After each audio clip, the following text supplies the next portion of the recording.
नमस्कार दोस्तों, आपका स्वागत है आज के मुख्य समाचारों में। दोस्तों, आज देश भर से कई बड़ी न्यूज़ निकल कर आ रही है। सभी बड़ी खबरों के बारे में एक एक करके विस्तार से आपको बताएंगे।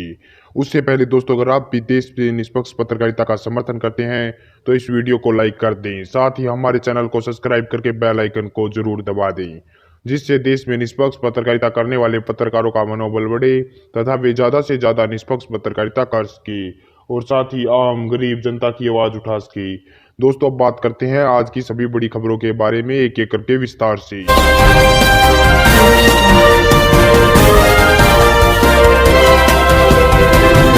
राहुल गांधी ने मोदी सरकार पर फिर बोला हमला। कहा प्रधानमंत्री मोदी ने किया कोरोना के सामने सरेंडर। कोरोना को हराने के लिए मोदी के पास नहीं कोई योजना। लॉकडाउन लगाकर देश को कर दिया मोदी ने बर्बाद। जहां दोस्तों आपको बता दें कि एक बार फिर से राहुल गांधी ने कोरोना वायरस के बढ़ते मामलों को देखते हुए प्रधानमंत्री मोदी पर आज फिर से हमला बोला है। राहुल गांधी ने कहा कि कोरोना वायरस देश के नए हिस्सों में तेजी से फैल रहा है। भारत सरकार के पास इससे निपटने का कोई प्लान नहीं है। प्रधानमंत्री मोदी खामोश हैं। आगे राहुल गांधी ने कहा कि उन्होंने महामारी के सामने आत्मसमर्पण कर दिया और इससे निपटने से प्रधानमंत्री मोदी ने साफ इनकार कर दिया है। वहीं राहुल गांधी ने कोरोना वायरस के मसले पर मोदी सरकार पर ऐसे समय निशाना साधा है जब देश में संक्रमित मरीजों का आंकड़ा भी 5 लाख से ज्यादा हो चुका है। वहीं प्रधानमंत्री पहले ही कह चुके हैं कि पता नहीं इस बीमारी से कब निजात मिलेगी। तो ये काफी बड़ा हमला आज राहुल गांधी ने प्रधानमंत्री मोदी पर बोला। इसी बीच बढ़ते दोस्तों अगली बड़ी खबर की ओर। तो योग गुरु बाबा रामदेव को लगा बड़ा झटका। बाबा रामदेव सहित 5 के खिलाफ FIR दर्ज। कोरोना की कोरोनिल दवा के भ्रामक प्रचार का है बाबा रामदेव पर आरोप। जो दोस्तों आपको बता दें ये काफी बड़ी खबर सामने निकल कर आ रही है कि कोरोना वायरस की दवा की लॉन्चिंग के बाद से बाबा रामदेव और उनकी कंपनी पतंजलि सवालों के घेरे में है। कोरोना दवा को लेकर अब बाबा रामदेव और 4 अन्य के खिलाफ राजस्थान की राजधानी जयपुर में FIR दर्ज कराई गई है। ये केस कोरोना वायरस की दवा के तौर पर कोरोनिल को लेकर भ्रामक प्रचार करने के आरोप में दर्ज कराई गई है। वहीं बाबा पर आरोप लगाया गया है FIR में कि बाबा ने फर्जी दवा बनाकर पूरे देश में इसका प्रचार किया, जिससे खाने से लोगों को कई नुकसान हो सकते हैं। तो इसी को लेकर अब बाबा रामदेव पर FIR दर्ज कराई गई। इसी बीच बैठे दोस्तों अगली बड़ी खबर की ओर। तो भारत पर हमले करने की तैयारी में है चीन। सैटेलाइट इमेज से हुआ बड़ा खुलासा। अब पेंगोंग झील के पास चीन बढ़ा रहा है तैनाती। दिख रहे हैं टेंट और नाप फाइटर प्लेन। जहां दोस्तों आपको बता दें कि इस वक्त की ये सबसे अहम बड़ी खबर सामने आई निकल के और सैटेलाइट इमेज से ये बड़ा खुलासा हुआ है कि गलवान वैली के बाद अब पेंगोंग झील के इलाके में चीन सैनिकों ने अपनी गतिविधि बढ़ा दी है। साफ शब्दों में कहें तो पेंगोंग झील के इलाके में चीन ने अपने सैनिकों को तैनात किया है। वहीं आपको बता दें कि प्लेनेट लैब की सैटेलाइट इमेज से साफ दिख रहा है कि फिंगर 4 और फिंगर 5 के बीच चीनी सेना ने अपनी मौजूदगी बढ़ाई है। सैटेलाइट इमेज के मुताबिक झील के किनारे फिंगर 4 से 6 के बीच टेंट और नाप दिख रहे हैं। वहीं फाइटर प्लेन भी दिखाई दे रहे हैं जो चीन के बताए गए हैं। तो ये काफी बड़ी खबर सामने निकल कर आ रही है कि चीन अब जो है भारत पर युद्ध करने की तैयारी में जुट गया है और सैटेलाइट इमेज से ये चीन के लिए बड़ा खुलासा हुआ है। तो ये काफी बड़ी खबर सामने निकल कर आई है। इसी बीच बैठो दोस्तों अगली बड़ी खबर की ओर। तो प्रियंका गांधी ने कहा कि मैं इंदिरा गांधी की पोती हूं। वहीं बीजेपी मंत्री ने पलटवार करते हुए कहा कि ये भी बताइए फिरोज जहांगीर आपके दादा थे। जहां दोस्तों आपको बता दें कि कानपुर के एक शेल्टर होम में 57 बच्चियों के कोरोना संक्रमित मिलने और इनमें से कुछ के गर्भवती होने पर प्रियंका गांधी ने ट्वीट कर योगी सरकार को कार्रवाई करने की चुनौती देते हुए लिखा कि वह इंदिरा गांधी की पोती हैं, डरने वाली नहीं है। वहीं आपको बता दें कि इसी को लेकर योगी सरकार में अल्पसंख्यक कल्याण मंत्री मोहसिन रजा ने पलटवार करते हुए वहीं प्रियंका गांधी पर हमला बोला। मोहसिन रजा ने लिखा कि प्रियंका गांधी निसंदेह आप इंदिरा गांधी जी की पोती हैं, परंतु देश को ये बताने में संकोच करना छोड़िए कि आपके दादा फिरोज जहांगीर थे या नहीं। वहीं प्रियंका गांधी ने ट्वीट कर कहा था कि जो भी कार्रवाई योगी सरकार को करनी है बेशक करें,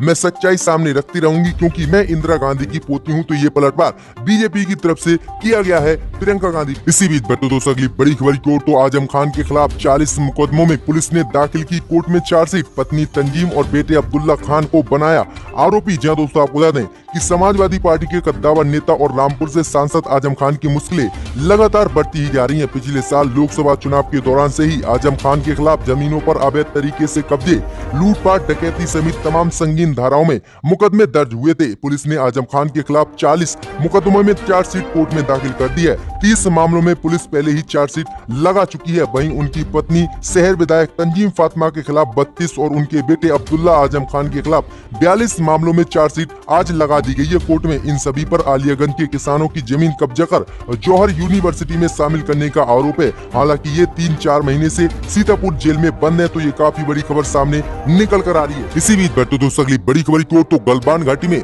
शहीद हुए जवानों के परिवारों को सरकारी नौकरी देगी नीतीश सरकार, लिया बड़ा फैसला। जी दोस्तों आपको बता दें, ये काफी बड़ी खबर सामने निकल कर आ रही है कि बिहार कैबिनेट में गलवान घाटी में शहीद हुए बिहार के जवानों को लेकर बड़ा फैसला लिया गया है। मुख्यमंत्री नीतीश कुमार की अध्यक्षता में हुई कैबिनेट की बैठक में ये फैसला लिया गया है कि चीनी सैनिकों के साथ संघर्ष में शहीद हुए बिहार के जवानों के परिवार में से एक सदस्य को सरकारी नौकरी दी जाएगी। पूर्वी लद्दाख के गलवान घाटी में 15 जून को हुई खूनी संघर्ष में 6 जवान बिहार के शहीद हुए थे, जिन 6 जवानों के परिवारों को अब एक सरकारी नौकरी बिहार सरकार देगी। तो ये काफी बड़ा फैसला लिया गया है। वहीं आपको बता दें कि तेलंगाना सरकार ने कर्नल संतोष बाबू के परिवारों को दिए थे 5 करोड़ रुपए और अहम जिम्मेदारी भी दी थी, लेकिन बिहार सरकार एक सरकारी नौकरी देगी।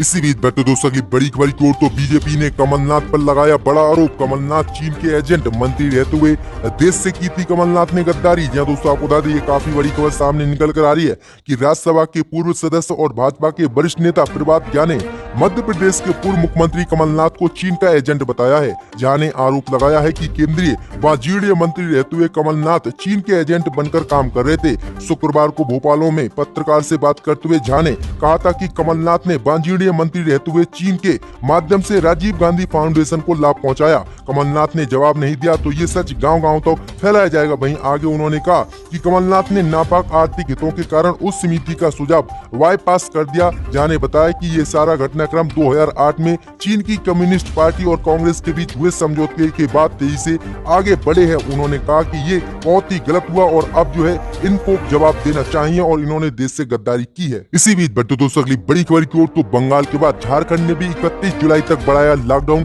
अब दी गई छूट रहेंगी जारी। जी दोस्तों आपको बता दें कि कोरोना वायरस के बढ़ते संक्रमण को देखते हुए झारखंड सरकार ने लॉकडाउन को 31 जुलाई तक बढ़ाने का फैसला किया है, लेकिन अब तक दी गई सारी रियायतों को राज्य सरकार ने जारी रखने का फैसला किया है। झारखंड दूसरा राज्य है जिसने लॉकडाउन को बढ़ाया है। इससे पहले पश्चिम बंगाल ने लॉकडाउन 31 जुलाई तक बढ़ाने की घोषणा की थी। झारखंड के मुख्यमंत्री हेमंत सोरेन ने ट्वीट कर लॉकडाउन को बढ़ाने की जानकारी दी है।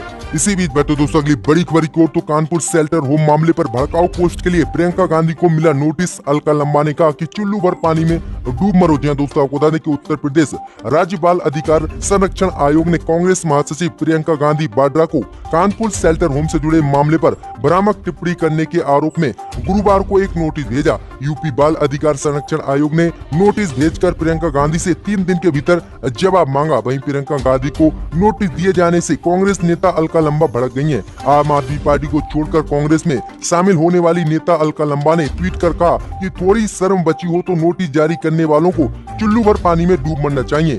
जब बच्चों के साथ सरकारी शेल्टर होम में बलात्कार होते रहे तब कौन से बिल में छुप कर बैठ गए थे ये नोटिस देने वाले। तो ये काफी बड़ा हमला अलका लंबा की तरफ से बोला गया है। इसी बीच बट्टू दोस्तों अगली बड़ी खबर की ओर, तो ममता बनर्जी का प्रधानमंत्री मोदी को पत्र। कोयला खनन में 100% FDI का ममता ने किया विरोध। जहां दोस्तों आपको बता दें कि प्रधानमंत्री मोदी ने कोल सेक्टर में कमर्शियल माइनिंग की शुरुआत की। इसके साथ ही कोयला खनन में 100% FDI की अनुमति प्रधानमंत्री मोदी ने दी। अब इसका पश्चिम बंगाल की मुख्यमंत्री ममता बनर्जी ने विरोध किया है। पश्चिम बंगाल की मुख्यमंत्री ममता बनर्जी ने प्रधानमंत्री नरेंद्र मोदी को एक पत्र लिखा है। पत्र में PM मोदी से कोयला क्षेत्र में 100% FDI की अनुमति के फैसले पर पुनर्विचार करने का अनुरोध ममता बनर्जी ने किया है। वहीं आगे मुख्यमंत्री ने कहा है कि बहुराष्ट्रीय कंपनियों के लिए कोयले में 100% FDI की अनुमति